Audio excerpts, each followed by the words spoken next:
Chapter 4 The Realization of Selfless Love. It is said that Michelangelo saw in every rough block of stone a thing of beauty, awaiting the master hand to bring it into reality. Even so, within each there reposes the divine image, awaiting the master hand of faith, and the chisel of patience to bring it into manifestation. And that divine image is revealed and realized as stainless, selfless love. Hidden deep in every human heart, though frequently covered up with a mass of hard and almost impenetrable accretions, is the spirit of divine love, whose holy and spotless essence is undying and eternal. It is the truth in man. It is that which belongs to the Supreme, that which is real and immortal. All else changes and passes away. This alone is permanent and imperishable. And to realize this love by ceaseless diligence in the practice of the highest righteousness, to live in it and to become fully conscious in it, is to enter into immortality here and now, is to become one with truth, one with God, one with the central heart of all things, and to know our own divine and eternal nature. To reach this love, to understand and experience it, one must work with great persistency and diligence upon his heart and mind, must ever renew his patience and keep strong his faith, for there will be much to remove, much to accomplish before the divine image is revealed in all its glorious beauty. He who strives to reach and to accomplish the divine will be tried to the very utmost, and this is absolutely necessary, for how else could one acquire that sublime patience without which there was no real wisdom, no divinity? Ever and anon, as he proceeds, all his work will seem futile, and his efforts appear to be thrown away. Every now and then, a hasty touch will mar his image, and perhaps when he imagines his work is almost completed, he will find what he imagined to be the beautiful form of divine love utterly destroyed, and he must begin again with his past bitter experience to guide and help him. But he who has resolutely set himself to realize the highest recognizes no such thing as defeat. All failures are apparent, not real. Every slip, every fall, every return to selfishness is a lesson learned, an experience gained, from which a golden grain of wisdom is extracted, helping the striver toward the accomplishment of his lofty object. To recognize that of our vices we can frame a ladder, if we will but tread beneath our feet each deed of shame, is to enter the way that leads unmistakably toward the divine, and the failings of one who thus recognizes are so many dead selves upon which he rises, as upon stepping stones to higher things.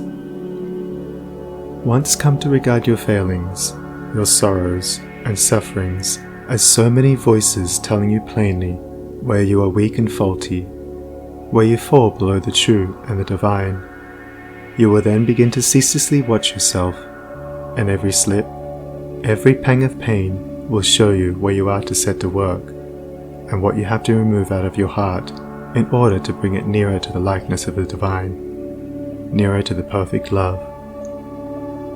And as you proceed, day by day, detaching yourself more and more from the inward selfishness, the love that is selfless will gradually become revealed to you. And when you are growing patient and calm, when your petulances, tempers, and irritabilities are passing away from you, and the more powerful lusts and prejudices cease to dominate and enslave you, then you will know that the divine is awakening within you, that you are drawing near to the eternal heart, that you are not far from that selfless love, the possession of which is peace and immortality. Divine love is distinguished from human loves in this supremely important particular. It is free from partiality. Human loves cling to a particular object to to the exclusion of all else, and when that object is removed, great and deep is the resultant suffering of the one who loves. Divine love embraces the whole universe, and, without clinging to any part, yet contains within itself the whole. And he who comes to it by gradually purifying and broadening his human loves until all the selfish and impure elements are burnt out of them, ceases from suffering.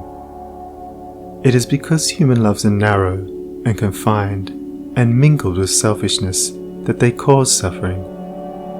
No suffering can result from that love which is so absolutely pure that it seeks nothing for itself.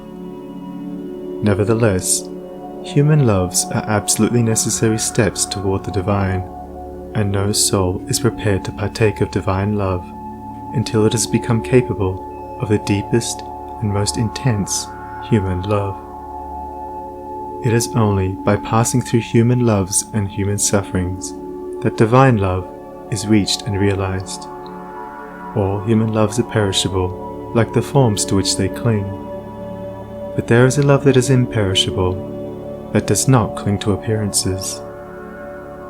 All human loves are counterbalanced by human hates, but there is a love that admits of no opposite or reaction, divine and free from all taint of self, that sheds its fragrance on all alike. Human loves are reflections of the divine love, and draw the soul nearer to the reality, the love that knows neither sorrow nor change. It is well that the mother, clinging with passionate tenderness to the little helpless form of flesh that lies in her bosom, should be overwhelmed with the dark waters of sorrow when she sees it laid in the cold earth. It is well that her tears should flow and her heart ache, for only thus can she be reminded of the evanescent nature of the joys and objects of sense, and be drawn nearer to the eternal and imperishable reality.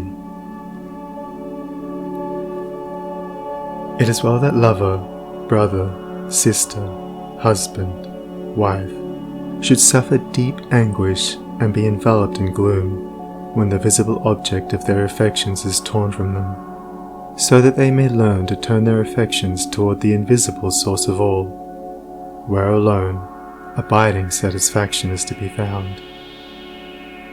It is well that the proud, the ambitious, the self-seeking should suffer defeat, humiliation, and misfortune, that they should pass through the scorching fires of affliction. For only thus can the wayward soul be brought to reflect upon the enigma of life. Only thus can the heart be softened and purified, and prepared to receive the truth. When the sting of anguish penetrates the heart of human love, when gloom and loneliness and desertion cloud the soul of friendship and trust, then it is that the human heart turns toward the sheltering love of the eternal, and finds rest in its silent peace. And whoever comes to this love is not turned away comfortless, is not pierced with anguish, nor surrounded with gloom, and is never deserted in a dark hour of trial. The glory of divine love can only be revealed in the heart that is chastened by sorrow, and the image of the heavenly state can only be perceived and realized when the lifeless, formless accretions of ignorance and self are hewn away. Only that love that seeks no personal gratification or reward, that does not make distinctions, and that leaves behind no heartaches, can be called divine. Men, clinging to self and to the comfortless shadows of evil, are in the habit of thinking of divine love as something belonging to a God who is out of reach, as something outside themselves, and that must forever remain outside. Truly, the love of God is ever beyond the reach of self, but when the heart and mind are emptied of self, then the selfless love, the supreme love, the love that is of God, or good, becomes an inward and abiding reality. And this inward realization of holy love is none other than the love of Christ that is so much talked about and so little comprehended. The love that not only saves the soul from sin, but lifts it also above the power of temptation. But how may one attain to this sublime realization? The answer which truth has always given, and will ever give to this question, is: empty thyself, and I will fill thee. Divine love cannot be known until self is dead, for self is the denial of love, and how can that which is known be also denied? Not until a stone of self is rolled away from the sepulchre of the soul does the immortal Christ, the pure Spirit of love, hitherto crucified, dead and buried, cast off the bands of ignorance, and come forth in all its majesty of his resurrection. You believe that the Christ of Nazareth was put to death and rose again. I do not say that you err in this belief, but if you refuse to believe that the gentle Spirit of love is crucified daily upon the dark cross of your selfish desires, then, I say, you err in this unbelief, and have not yet perceived, even afar off, the love of Christ.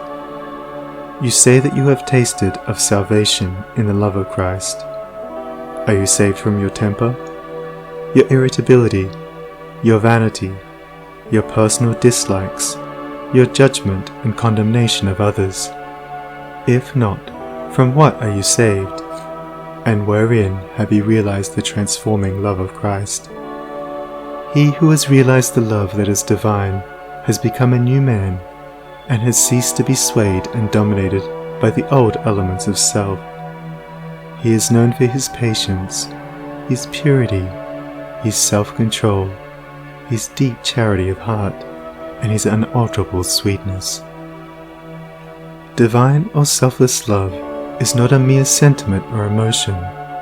It is a state of knowledge which destroys the domination of evil and the belief in evil, and lifts the soul into the joyful realization of the supreme good.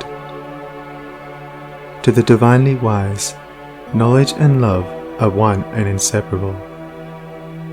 It is toward the complete realization of this divine love that the whole world is moving.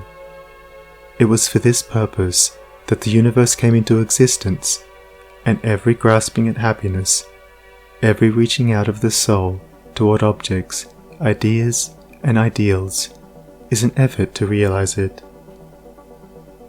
But the world does not realize this love at present because it is grasping at the fleeting shadow and ignoring, in its blindness, the substance.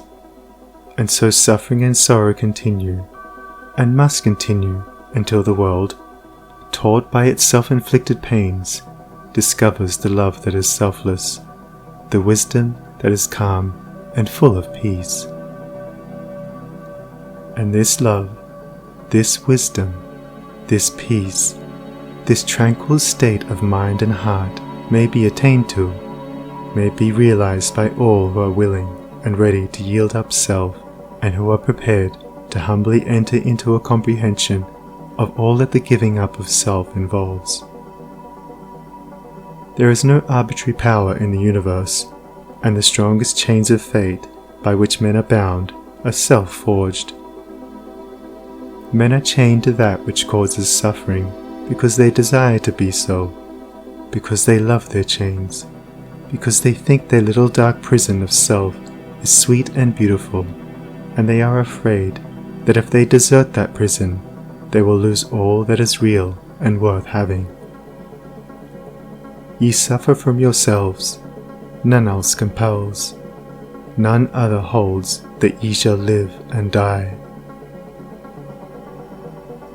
And the indwelling power which forges the chains and built around itself the dark and narrow prison can break away when it desires and wills to do so, and the soul does will to do so when it has discovered the worthlessness of its own prison, when long suffering has prepared it for the reception of the boundless light and love.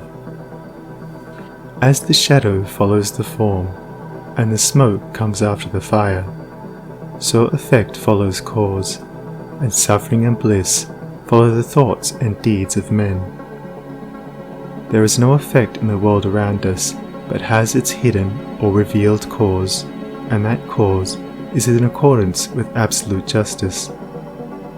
Men reap a harvest of suffering because in the near or distant past they have sown the seeds of evil. They reap a harvest of bliss also as a result of their own sowing of the seeds of good. Let a man meditate upon this, let him strive to understand it, and he will then begin to sow only seeds of good, and will burn up the tares and weeds which he has formerly grown in the garden of his heart.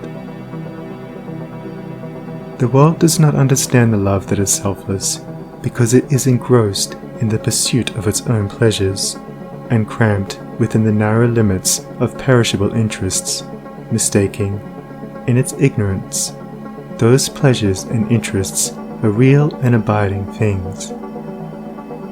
Caught in the flames of fleshy lusts, and burning with anguish, it sees not the pure and the peaceful beauty of truth.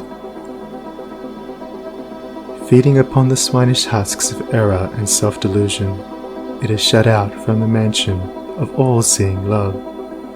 Not having this love, not understanding it, men institute innumerable reforms which involve no inward sacrifice, and each imagines that his reform is going to right the world forever, while he himself continues to propagate evil by engaging it in his own heart. That only can be called reform which tends to reform the human heart, for all evil has its rise there, and not until the world, ceasing from selfishness and party strife, has learnt the lesson of divine love, will it realize the golden age of universal blessedness. Let the rich cease to despise the poor, and the poor to condemn the rich. Let the greedy learn to give, and the lustful how to grow pure. Let the partisan cease from strife, and the uncharitable begin to forgive. Let the envious endeavour to rejoice with others, and the slanderers grow ashamed of their conduct.